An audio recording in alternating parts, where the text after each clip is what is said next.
everybody. This assignment, or excuse me, this recording will cover an assignment that's not due until the end of the semester, but I wanted to get it posted now just so you have some time to start working on it, especially while you're out in your placements, so you can compare the videos to what you're seeing in your classrooms. But I have to tell y'all, this assignment is kind of becoming the bane of my existence, and I'm hoping that it will not be the same for you. And I will tell you why in just a second. So this next assignment, again, it is not due. I think I have it due November like 29th or something like that. But again, I just wanted to post it now so you can get started on it now if you want. So this is what I call component 2B on the syllabus, or in the syllabus, however you want to say it. Component 2A is your observation exercises, right? So I really should have labeled all of these component 2A, but I realized that after the fact. So on the syllabus, this is labeled or considered component 2B, observing and learning from others. So in the syllabus, it says you will select 5 videos from a list I provide you, watch the video and answer reflective questions in a Word document, make connections between the videos and what you observe in your placement. Okay, so it is available here under Assignments Fall 2024. So you're going to click here. Okay, there's a lot. Let me just tell you what all is here. This is just the description from the syllabus. It's taken just from page, I don't know, maybe page 6 of the syllabus, but don't quote me on that. So this is just the description. Remember, these videos will count as 10 of your hours. Okay, remember you have to do 30 hours in your placement and then 10 additional hours to get the 40 total hours. So you will enter 2 hours per video into your student learning and licensure, and I will verify those 10 hours. Okay, your CT does not need to verify these 10 hours, but they will need to verify those other 30. Okay, so just kind of keep that in mind. Okay, so here's the assignment description, and this is where you're going to find the links to the videos, and I'll tell you why it's becoming the bane of my existence in just a second. So from the links, you're going to select 5 videos, and you will answer the same 4 questions for each video. Okay, so if you click right here, it will take you to, I mean, I have to download it every single time. It will take you to a document that looks like this. Remember, you might need to click on the Enable Editing button. So it gives you the description, and it says, you know, this will count as 10 of your hour, record 2 hours per video, okay? So here are the questions you're going to answer. And I would recommend, just like I said here, copying and pasting the questions, you know, kind of under each video into a Word document, and then answer the questions that way. Please keep the title, at least the title of the video with your question, so I know which one you're referring to, okay? So you're going to answer these exact same 4 questions for the 5 videos that you select, okay? So let me show you. Here are the list of videos. You should be able to hit Control and click on it. If you do Control and click, it'll take you right to this video. If not, you may need to just copy and paste. Well, I'm jumping ahead of myself. I'll come back to that. So here are all the options. I think I have 13 or 14 options. Okay, you only need to choose 5. Some of them get into the Pythagorean theorem, right? So some of them are from Atlas. So if you have not created an account for Atlas, if you haven't done that with Dr. Williams for another class, you will need to create an account, but it's free. It takes all of, I don't know, a couple seconds. So you will create an account, but all the rest of these, the Vimeo ones, they are done by somebody named Michael Kennedy at the University of Virginia. And a lot of these, especially here, were distributed during COVID. Okay, so as a way to kind of, around COVID. Okay, so you'll see when you click on them. So you're going to choose 5 of those. You're going to answer the same 4 questions. Did the teacher gain attention and review relevant past learning? How did this take place? Again, more than just yes or no. Did the teacher model clearly step by step and ask questions throughout the lesson to verify understanding? How did this take place? So providing some background, some detail, okay? Not just, yep, it was done. Oh, it took place in the classroom. Tell me more, okay? I want you to think about these videos and, you know, how they could potentially help you as you're going to be teaching, you know, in the next couple, you know, months, years, whatever. Some of them I have what level they're for. Like this one's a co-taught math, middle school. This one's high school. This one's mid-elementary. I think most of them are for older-ish students, which is why I thought they would go well with this, your placement in 719. Okay, were all students given opportunities to respond? Again, more than just yes or no. How did this take place? Be specific. What did the teacher do?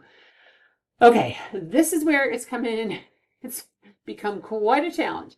So have you, I hope you have heard about HLPs, high leverage practices.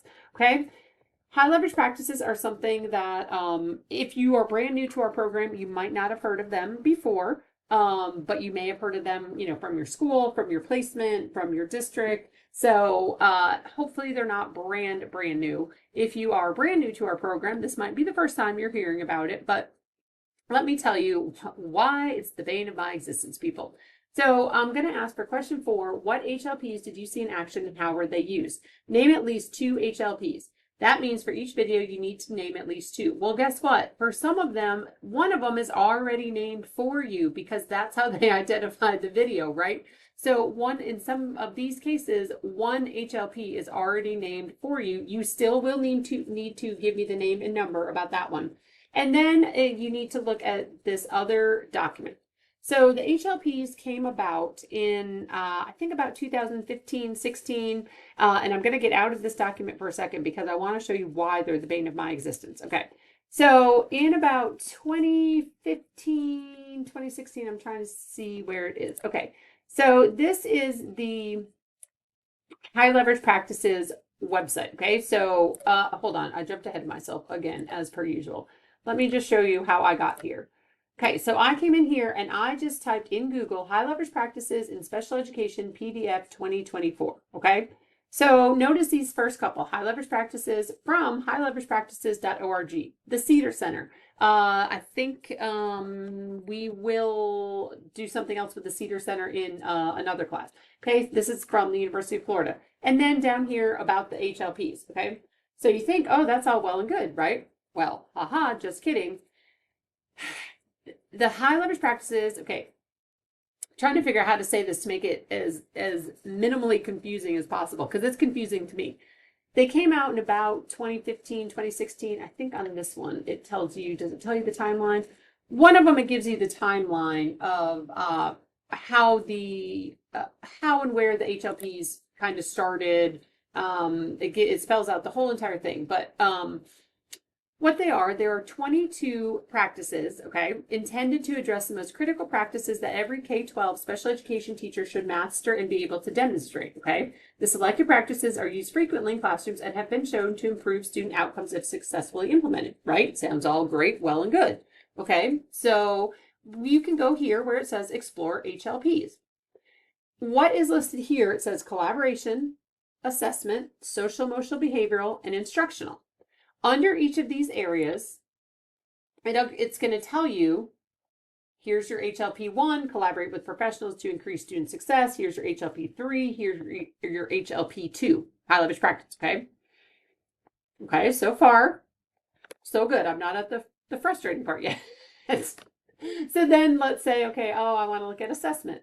Okay, so then assessment, here are your HLPs 4, 5, and 6. Okay, I'm just kind of showing this to you before I get to the frustrating part. Social emotional behavioral, HLP 7, 8, 9, 10, conduct functional. So these are the actual high leverage practices, right? Teach social behaviors. That is HLP 9. Oh, this is good, actually. So if you notice here in this document, and I will actually link this document, it explains each high leverage practice in a little more detail, right? So if you click on this little side button, it'll explain a little more detail, okay, which is exactly what I want. So I will link this, I will link to where it takes you to here, where it says HLP, where it says HLP, excuse me, high leverage practices. And then, so that's just highleveragepractices.org. When you get to this page, you'll just need to click right here to HLPs, okay? And then there's instructional. So these were the 4 domains that the high leverage practices were organized under, okay? They used to be called, and I have to make sure I get this right.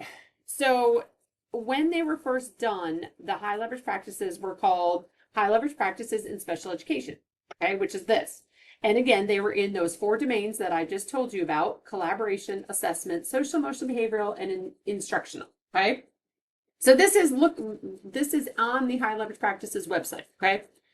You can also go here to go to the CEC homepage, which if you're not a member of CEC, you should probably join. I'm actually not, but I know there's some, I think Dr. McHuston or Dr. Ritter sent out something about some reduced rates. Oh no, that's only for student teachers. I'm sorry, but you might want to keep up with CEC.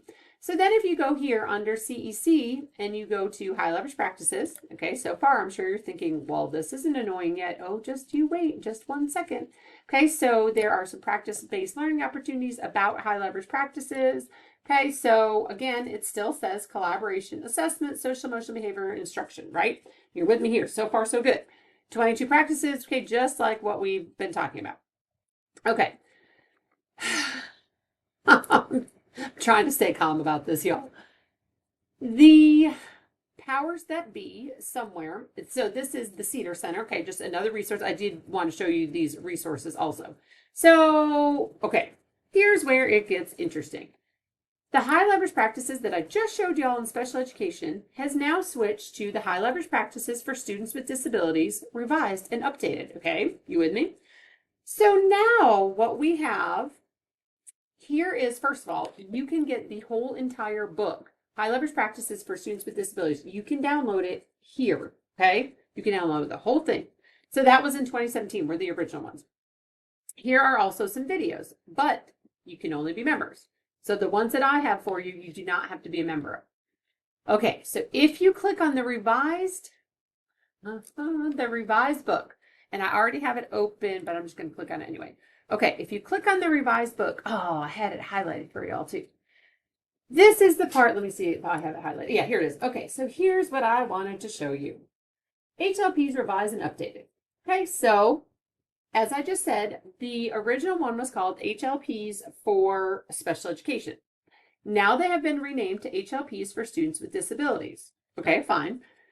They also have renamed the domains in some cases.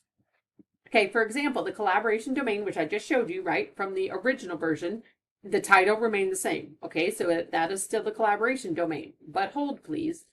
Okay, the original assessment domain that I just showed you is now called data-driven planning. Okay, the previous social emotional behavioral domain has been eliminated because, of course, why wouldn't you? And its practices are now distributed into these two domains, instruction in behavior and academics. Okay, that's a domain, the third domain. And then the fourth domain is intensify and intervene as needed. Okay, so you may want to glance at this book. It is 221 pages. You can buy it, but why would you? Because you can just get it here for free.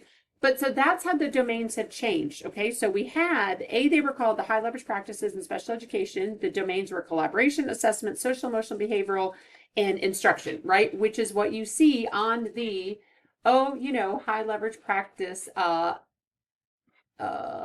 the high leverage practice site, right? On the high leverage practice website, people, it's still called collaboration, assessment, social, emotional, behavioral, instructional. And I saw somewhere that this page was just updated like December 2023. But these are not the domains anymore, okay? This is where my frustration is coming into play. These are not the domains anymore. And now the high leverage practices, again, are called high leverage practices for students with disabilities, okay? And the new domains are, wrong one. The new domains are, we still have the collaboration domain, but then we have data-driven planning. Okay, this is the second domain now. Then we have instruction in behavior and academics. And then we also have the fourth domain, intensify and intervene as needed. Okay, but on everything that I have just showed you, nothing is updated to show the new domains. Okay, so high leverage practices, not updated, right? Even where it says explore HLPs. If you go to the CEC homepage, guess what? It's still the same old high leverage practices. Okay, so that's where my frustration has come into play. But this book, I would, if you can, again, if you can buy it, buy it. But if not, I would strongly recommend that you download this entire book, High Leverage Practices for Students with Disabilities. Okay, there are a lot of great resources in it. And again, the HLPs are organized broadly now around these domain titles, and they're focused more on the new domains. Okay. So I think I'm gonna stop here, but I did just want to kind of show you this. I will come back for a quick part 2 to get a little more into the assignment, but that was just some background about the high leverage practices now called for students with disabilities. Okay, come back for part 2.